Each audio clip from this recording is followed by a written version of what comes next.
কপাল হয় রে, জল খেতে খেতে জল বেরিয়ে যাচ্ছে। কেন পাতলা পায়খানা হচ্ছে নাকি? আরে শরীরের ঘাম বেরিয়ে যাচ্ছে। ঠান্ডা কাল আস্তে আস্তে কোমর কাছে দান করছে। এতদিন গরম হয়ে গেল, কেউ এখন কুলার এসি কি দান করছে।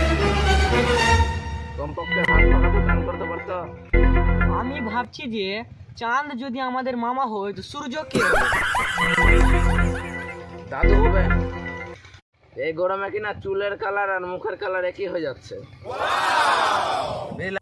যে গাঁড় ফাটা গরম, রোদে বেরোনো যাচ্ছে না, কালো হয়ে যাচ্ছে। খেপা চোদা তুই কবে ফর্সা ছিল? वाह क्या सीन है, वाह क्या सीन है। এত বুড়ো হয়ে গেল তবুও তেজ কমে না।